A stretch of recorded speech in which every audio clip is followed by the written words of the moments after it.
Hello there. We are still in the quarterfinals. Final match we'll look at. It's Levon Aronian against Ian Nepomniachtchi. Now, Levon won on day one. Won the first day, so Nepomniachtchi needs to even things up here on day two. And, well, if he can do so, he will force a tiebreak. So this game we're going to look at here is actually game number 4 in this mini match number 2. And Nepomniachtchi is leading. He's up 2-1. So Levon Aronian with the white pieces needs to win here. If he does so, he ties up game day number 2, the second mini match, and so he would win the whole match, having won one and drawn the other. Hope that made sense. But let's dive into it. To keep it straight, Aronian needs to win. Otherwise, we have a tiebreak. So Aronian with the white pieces, and he opens up with the English opening, which he's been playing on and off in nice manner. Some nice games. I like to look at his games. Okay, and we have the symmetrical English, and Nepomniachtchi goes for the Rubinstein, which is a solid line, but not a lot of people go for it. E5. So black sets up the Maroczy type of structure here and tries to hold on to it. Bishop to e3, putting pressure on c5. Bishop e7. And Aronian, he waits with the development of the knight and puts immediate pressure on the c-pawn. So he could now, next move, play either knight a4, knight e4, probably knight a4 to keep the diagonal opened, and put pressure on c5. And in one game, Nepomniachtchi even sacrificed the exchange right away. But now he plays knight e6, protecting the pawn. And knight h3 by Aronian. Interesting move, keeping the diagonal open. But let's see. It's clear that his idea is what he does here after knight c6. He takes on c6, trying to inflict some pawn weaknesses on black. But on the other hand, he has given up the bishop pair, and this knight is poorly posted on h3. So he tries to fix it immediately with f3 to try and get it back into the game here on f2. But now, very powerful play by Nepo. He plays rook b8, obviously hitting the pawn. So activating the rook. It's better on b8 than on a8, so if something happens and you have to swing it over, at least it's ready. So a small nuance that might make a difference. And now he simply he goes for it. He plays f5, and look at this, knight f2, h5, king h1, g5. There's like no discount whatsoever. I'm coming for your king. So it's the weakness on the queen side versus the huge attack on the king side. What would happen? Knight a4. And now, because of this inclusion of the rook, we can play rook b5 here. Unusual placement of the rook, but effective. Bishop d2 by Aronian, and now just going for it, g4. Aronian tries to get some control here, but this gives up the d4 square. So we're not controlling that. Also, we're not controlling f3. So Aronian making, actually Nepomniachtchi making Aronian look quite bad here. Bishop e3. At least there's a pawn on c5. We can go for that. But first we need to take care of the king, who's going to be wide open on the h-file, which is about to open. So king g2. Queen e8. This sort of dodge maneuver to put the queen on h5. Aronian finally gets the pawn. But the attack is going strong. He's trying to open up the h-file and give mate, so rook h1. Now he opens up the f-file, takes on f4, and he gives his check before going f takes e4, now opening up for the rook. Now white's coordination is simply horrible, and I don't think I'm giving anything away by telling you which way this seems to be going. Bishop e7, rook f6, Nepo now doubles. Just every piece is lined up against this poor king here. Knight g3, and now a nice finish, knight d2. Queen is attacked, but because of this check, white doesn't have time to take, because we will have something like this. It's check. If you take with the king, I can give check and then take your rook, so probably we take with the rook. But then there's queen c5. Big check here, and this is also threatened, so we can't play this. Lights out. So after knight d2, Aronian played king e1, but queen e8, and it's absolute curtains. You can either take this and give check, take your rook, still attacking, of material. It might even be mate. I haven't checked. Anything wins, so it doesn't matter. If you interpose something, I can play knight f3, then take your rook. Just completely lights out. Lights out. So we go to the tiebreak. Wouldn't you know? Wouldn't you know? So let's reset it and we go to the tiebreak.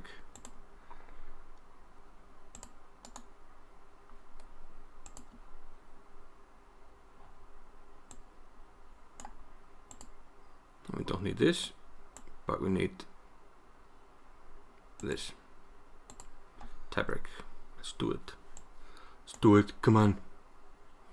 Aronian with white. And wouldn't you know it, c4 again.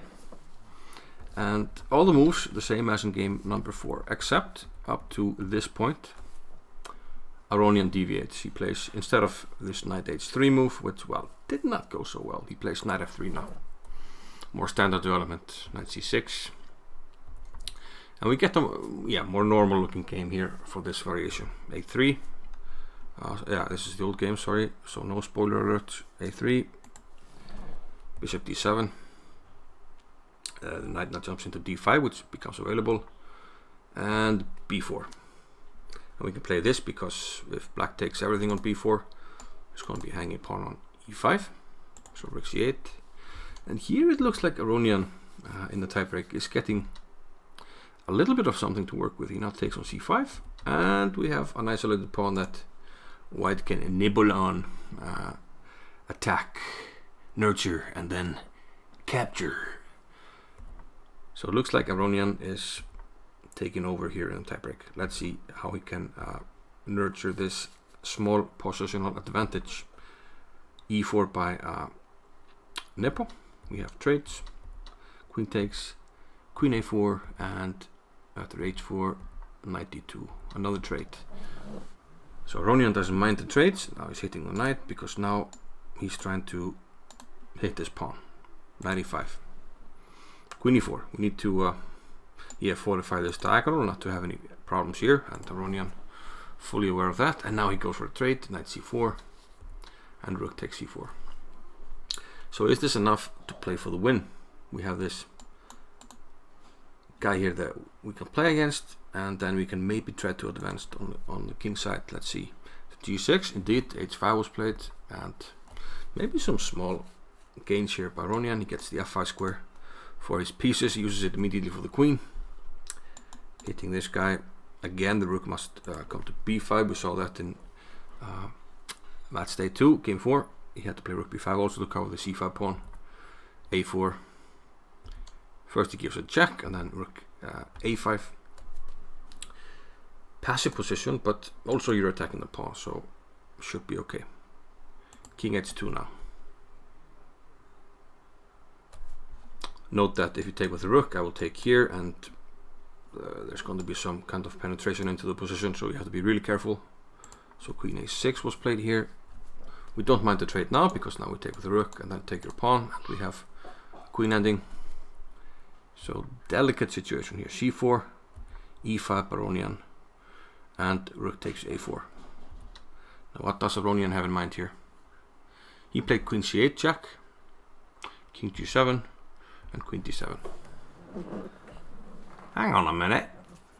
Yes, you saw it. Well, guess what? Nepomniachtchi didn't see it, and he openly admitted it afterwards. Let's go back. Queen c8 check. Yes, the queen is just hanging. He can just take the queen. But he didn't notice. Why? That's a good question, because sometimes you just don't expect such a blunder by your opponent. So the only thing he sees is, okay, check. Oh, I have to move my king. It's unbelievable. He said that if he had played something else like rook f3 after king g7, he probably wouldn't have still noticed and played something like queen e6. That's what Nepo said. Unbelievable. But okay, after queen d7 it becomes irrelevant. Rook a2 now, and now rook f3 is played by Aronian. Trying to get something on the king side, but there's queen e6, queen c7, and this is actually a bad move because now Nepo can play queen to d5. So things went horribly wrong there for Aronian. Now it turns out the rook doesn't have a good square. You have to protect the pawn on f2, if I can make the correct arrow here. and you just don't have a good square. You can't protect the rook because g4, it's lost. And rook f5 is just a very bad square. It's so bad that we can play probably rook a1, and the mate threat is too much. It's just too much. Yeah, here, and probably this should be, looks like it should be mating somehow. Jack, rook, check maybe. Is this mate? Oh, look at that! Look at this! Look at this! Rook h1. Here. It's mate, right? Yeah. Ooh, nice. Okay, so the rook can't move, and Aronian tried some desperation e6, but it's too little, too late, and we can actually, after this, we don't have to allow this because we simply play queen f6. Aronian resigned. So now the situation is pretty clear. Aronian needs to win, and with the black pieces, to advance to the Armageddon. So we need to change the names here.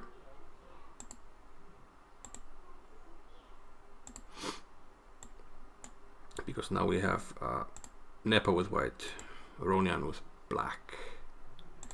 And let's see. E4 once again. Nepomniachtchi. G6 by Aronian. What is he doing? Let's see, 3 a6, the modern. Yes, Tiger's modern. Knight b7, castles. E6. What is he setting up? What is he setting up? Yes, the hippo setup. A4, b6. And if memory doesn't fail me, this was played by his compatriot Tigran Petrosyan in his World Championship match with Spassky. Correct me if I'm wrong, but I don't think I am. So this is the so-called hippo setup, hippopotamus. Hip-hop-potamus. It's called so because the hippo, it likes to, lay under the water and then quickly attack.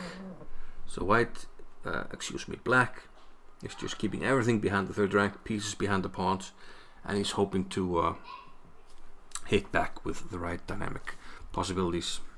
Let's see how that goes in this match. Knight f6, hitting the pawn, bishop d3, protecting it. Now g5, going for something on the king side, but Nepo goes for e5 here. Knight back to d7, and now he takes on d6. Knight e4 hits the pawn here.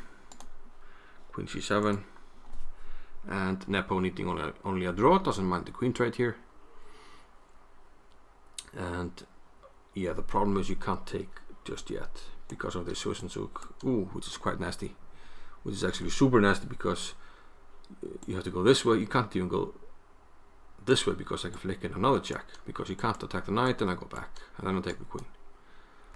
So Aronian has to play this ugly move, king d8, and it's so ugly that white doesn't go for the queen trade. He plays queen a3, hitting the weakness here. So definitely not playing for a draw, especially after c4, rook g8, rook ac1, eyeing the queen, bishop f8. This is not playing for a draw for white, is it? And it may not be the best way, but Nepo definitely, he just wants to take care of his own fate and play for the win here. And play for the win he does. d5, knight e takes g5. Big complications here. After hg takes on f5. And Aronian does not take back. So now we have equal material. If you take, there's bishop takes g5. I presume if you move the king rook here. So you'd have to take with the rook, but that's really ugly. Maybe you can play f6, but this just looks really bad. White has excellent compensation, really good position. So this is not something that Aronian wanted to go for. So he took on c5 here. D takes e5, and yeah, if you have to play such a move, things are going horribly wrong here. a5, bishop takes g5 from Nepo, king c8, queen e3. Again, you can't take because of the big check on e8. Rook a6. Okay, trying to activate the rook. That was the idea of a5. But now Nepo has a good position and he's off material. Not a good combo here for Aronian. Queen takes d4. And well, now for the, I think it's the third or fourth time in this match that Aronian has given up his queen, lost it or sacrificed it. But here it's simply not working. This would be a fantastic combination if you could play this, threatening this, but unfortunately it's covered. And you just don't have time for anything here. He took on f5, rook e8 jack, king b7. And yeah, unfortunately can't even take this guy because it's going to be jack and take the bishop, so king b7. But now you take this, and okay, at least threatening mate, but unfortunately it is Aronian who's going to be mated. And bishop b6, final move in this quarterfinal match. Very exciting match. Another great comeback. Yeah, basically 3 of the guys that needed comebacks got them. So very exciting quarterfinals. So our semifinals are clear. It's going to be Carlsen against Nepo and Wesley So against Nakamura. So exciting stuff. Looking forward to it. Hope to see you again. Once again, please smash the like button for the old man. And I'll see you in another video. Okay, thank you.